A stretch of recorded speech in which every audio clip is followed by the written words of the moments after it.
Srbska vojska je imela vzhodno od Beograda vojaško vajo napada na uporniške položaje le 3 dni zatem, ko je policija na Kosovu uporabila silo pri razganjanju srbskih demonstrantov v Kosovski Mitrovici ter še prej aretirala in izgnala Marka Đurića.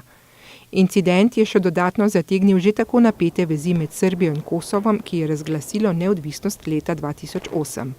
Najnovejša naraščajoča napetost ogroža krhki proces normalizacije. Vojaška vaja je vključevala več kot 900 vojakov.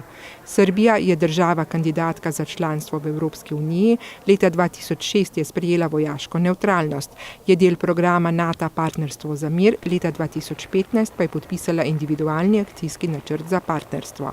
Ob tem pa prav tako spodbuja tesne vojaške vezi z Rusijo, njeno tradicionalno zaveznico. Več kot 1000 priseljencev, vključno s približno 250 otroki, je na plaži mesta Ariaža v Mehiki. Obstali so sredi poti proti Združenim državam Amerike, saj niso mogli na tovorni vlak, ki se vozi po progi, ki vodi iz Južne Mehike proti obljubljenemu severu. Opozarjajo, da so se mnogi njihovi sorodniki zatekli k nasilju, s katerim skušajo rešiti negotovost v svoji državi, drugi pa bežijo v obljubljene dežele. Večinoma skupinsko, saj verjamejo, da bodo v večjih skupinah varnejši in da jim bo uspelo priti tudi čez mejo. Vlak je sicer končno prišel, nanj se je vkrcalo več 100 ljudi, ki so plezali v majhne prostore med naloženimi avtomobili ali pa na strehe vagonov. A vlak nato ni zapustil mesta, migranti pa so se razočarano vrnili v park, kjer so jim lokalni prebivalci razdelili hrano in vodo.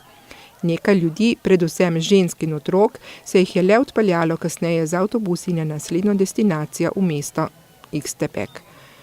Nešteto srednjeameriških migrantov vsako leto potuje čez 3000 km dolgo državo, da bi prišli v Združene države Amerike.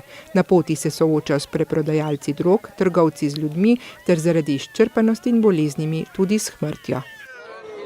Posledice razlitja nafte v reko Magdaleno v Kolumbiji so vse hujše. Razteza se na več kilometrih in že vpliva na reki Lizama in Sogamoso.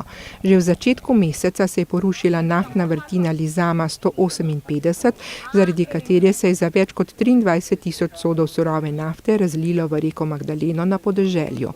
Podjetje Ekopetrol je tako odgovorno za pogin številnih rib in drugega življa v reki in ob njej. Tako so veliko škodo doživele tudi ribolovne skupnosti. Kolumbijska vlada je že začela postopke sankcij proti Ekopetrolu, ki se je sicer zavezal, da bo pomagal očistiti reko. Pristojni organi že preučujejo vpliv razlitja na naravo, lokalne prebivalce pa so opozorili, da vode ne smejo uporabljati.